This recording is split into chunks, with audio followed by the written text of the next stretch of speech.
La célula es la unidad morfológica y funcional de todo ser vivo.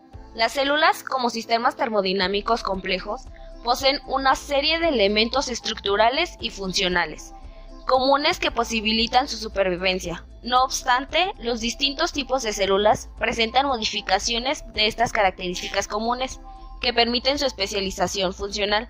De esta manera, se clasifican por sus características estructurales y funcionales, como la nutrición, que es cuando la célula toma sustancias del medio, las transforma de una forma a otra, liberan energía y elimina productos de desecho mediante el metabolismo. Crecimiento y multiplicación, la cual es la consecuencia de los procesos nutricionales. Diferenciación, señala cuando las células responden a estímulos químicos y físicos del medio externo y su interior. Evolución, esto significa que hay cambios hereditarios que pueden influir en la adaptación de la célula o del organismo en general. También se diferencian por su tamaño y su forma. Según su complejidad, las células se dividen en procariota y eucariota. Las procariotas son células más primitivas, mientras que las eucariotas son células más evolucionadas. Las características de las células procariotas son: no tienen núcleo celular definido, está formado por la membrana plasmática y pared celular. La pared celular cumple las siguientes funciones: mantiene la forma de la célula, posee componentes con capacidad antigénica, regula el intercambio con el exterior, principalmente la membrana externa, proporciona carga negativa a la superficie celular. En la célula procariota, el material genético se encuentra en el nucleoide. El ADN está libre en el citoplasma. Las arqueas son microorganismos unicelulares que, al igual que las bacterias, tienen morfología procariota, pero son fundamentalmente diferentes a estas, de tal manera que conforman su propio dominio y reino. Las características de las células eucariotas son: destacan un núcleo celular organizado, limitado por una envoltura nuclear, en el cual está contenido el material hereditario. Tiene un núcleo rodeado de la membrana celular. Los organismos eucariotes forman el dominio eucariota, que incluye a los organismos más conocidos, repartidos en 4 reinos. La célula vegetal se encuentra en los organismos autótrofos como plantas y algas. Se diferencia del animal porque tiene vacuolas donde almacena azúcares, sales y otras sustancias, y cloroplastos, donde se forma la clorofila, la cual le da coloración verde a la planta y le permite realizar la fotosíntesis. Es de mayor tamaño y tiene una pared celular que da soporte y está compuesta por celulosa. Y tiene plastos, que producen y almacenan los compuestos químicos para fotosíntesis y síntesis de lípidos y aminoácidos. Esta a su vez se divide en 3: la célula parénquima, célula colénquima y célula esclerínquima. La célula animal es la que compone diversos tejidos animales. Es funcional y necesaria para generar diversos procesos indispensables para la existencia de estos. Cada célula animal está compuesta por 3 partes importantes, que son la membrana celular, el citoplasma y el núcleo celular, que a su vez están compuestas por otras partes vitales para que la célula cumpla su función.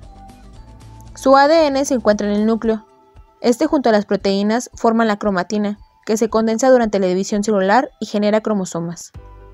Estas células pueden adaptar una gran variedad de formas, pudiendo incluso rodear y engullir otras estructuras como las células fagocitarias.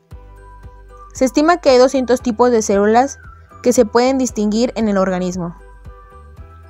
Las células madre son la materia prima del cuerpo, pues a partir de ellas se generan todas las demás células con funciones especializadas.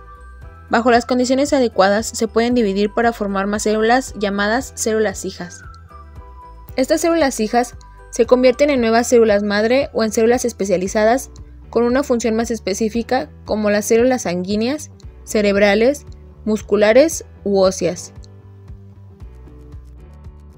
Estas células tienen otra clasificación, y es dependiendo de su ubicación o del tipo de tejido que conforman, y son las siguientes.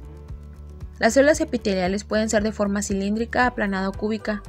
Estas se encargan de cubrir los órganos del exterior, aquellas que los protegen de agentes externos e incluso hacen funciones de extracción de nutrientes en algunos casos, como lo es en el intestino delgado. Las células del tejido muscular son células que conforman los músculos, suelen ser de forma alargada o fusiforme, son llamadas miocitos. Dependiendo del tipo de músculo, la función celular tiende a variar. En el caso del músculo estriado, la función de la célula es contraerse, logrando facilitar el movimiento del cuerpo, por lo que presenta muchas mitocondrias. mientras que en el músculo cardíaco sus células tienden a tener gránulos de glucógeno, uno o múltiples núcleos centrales y muchas mitocondrias para facilitar el comando del impulso nervioso. Las células del tejido nervioso suelen ser células de forma de estrella, ya que son células neuronales y esta forma favorece la sinapsis entre ellas. Son de dos tipos, las neuronas y las neuroglias. Son la célula más grande que puede llegar a tener un organismo. Por su longitud pueden llegar a medir más de 1 metro.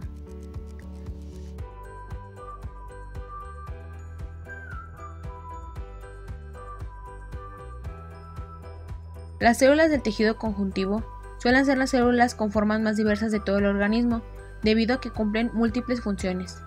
Las podemos encontrar de forma bicóncava, ciliada vibrátil, aplanada, cilíndrica y alargada. Se encargan de servir de soporte para otros tejidos. También sirven de transporte, defensa e incluso almacenamiento de grasas.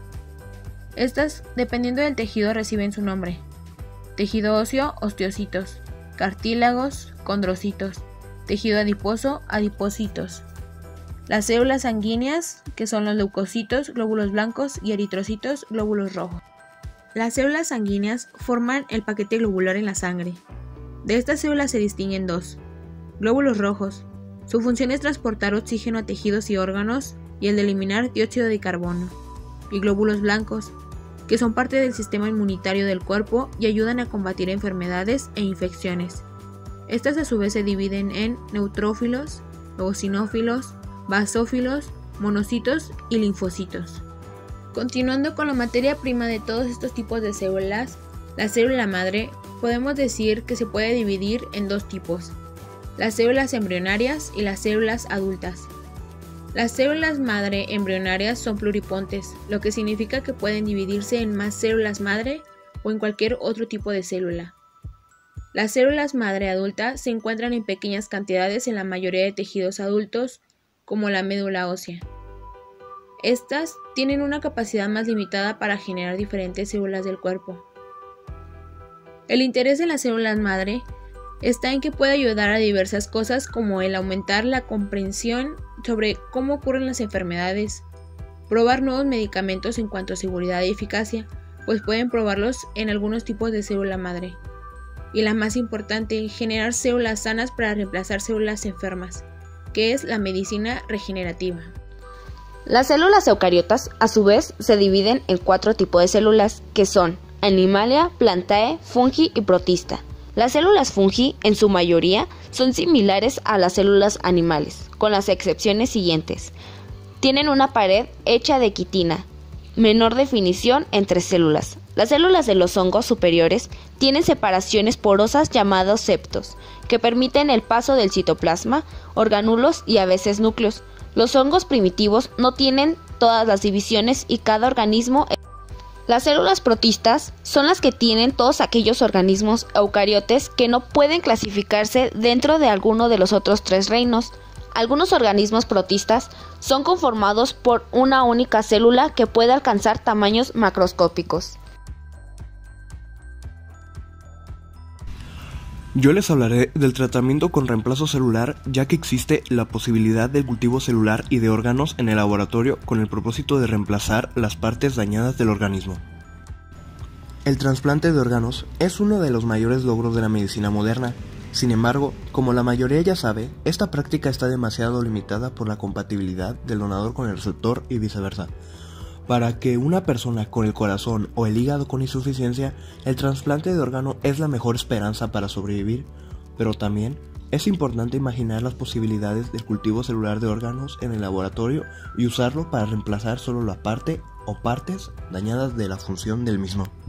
En estudios recientes, los investigadores han dado esperanza a que el tratamiento sería una realidad común, y para entender mejor el concepto del tratamiento de reemplazo celular, puede considerarse un procedimiento llevado a cabo en la actualidad, conocido como trasplante de médula ósea, en el cual las células se recogen del interior de los huesos pélvicos de algún donador y se transfunden al cuerpo del receptor.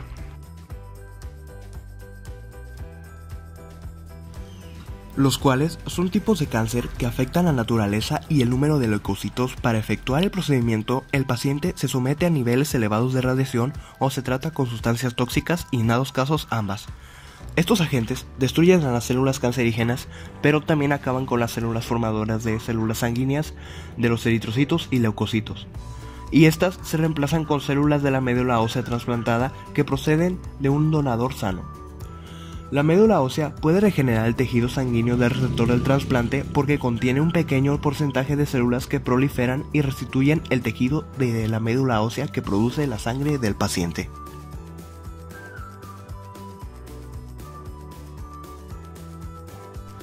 Las células que producen la sangre en la médula ósea se llaman células progenitoras hematopoyéticas. Una sola de estas células es capaz de reconstruir el sistema hematopoyético completo de un ratón radiado.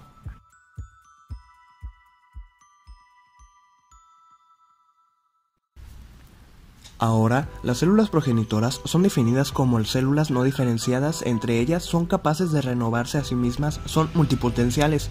Esto quiere decir que son capaces de diferenciarse en dos o más tipos de células maduras. Todos los órganos del ser humano adulto contienen células progenitoras capaces de reponer las células específicas del tejido en que se encuentra. Podemos ver un cultivo de células adiposas diferenciadas in vitro.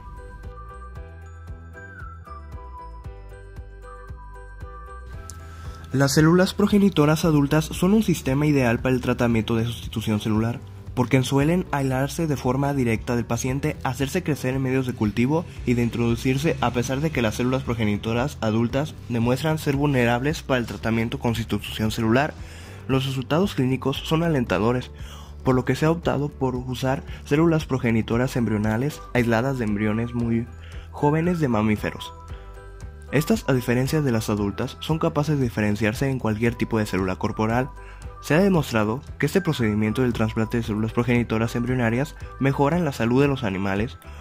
Para los ensayos en humanos, utilizaron células llamadas oligodendrocitos que producen las vainas de mielina que recubren las células nerviosas.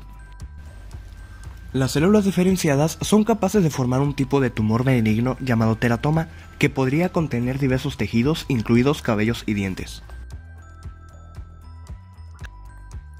Aunque las células progenitoras adultas no poseen la capacidad de diferenciación ilimitada que es característica de las células, es que tienen ventaja de poder aislarse del individuo porque lo que no están expuestas al rechazo inmunitario. El procedimiento para obtener células diferenciales para el tratamiento de reemplazo celular sería extraer células somáticas del paciente que, al proceder a la función de la célula somática con un ovocito enucleado donado, permitir que los hitos resultantes se desarrollen como embrión temprano, para ser más específico, hasta ser un blastocito. Luego, se desarrollan células progenitoras embrionarias derivadas por medios de cultivo. Estas inducen a las células requeridas para la diferenciación y luego se implantan al paciente. El objetivo de los investigadores clínicos es aprender de qué manera las células progenitoras embrionarias se diferencian en cultivo en cada uno de los diferentes tipos de células. Las células pluripotenciales inducidas son células adultas que han sido genéticamente reprogramadas para pasar a un estado similar a las células madres embrionarias. Las células pluripotenciales inducidas han sido utilizadas para corregir ciertos trastornos patológicos en animales de experimentación. A diferencia de las células, estas no necesitan de un embrión. El campo de la reprogramación celular tuvo un gran impacto cuando una célula diferenciada se convirtió en otro tipo de célula diferenciada de forma directa. A esto se le conoce como transdiferenciación. Esto sugiere la posibilidad de que las células enfermas que deban ser sustituidas puedan producirse de forma directa a partir de otros tipos de células en el mismo órgano.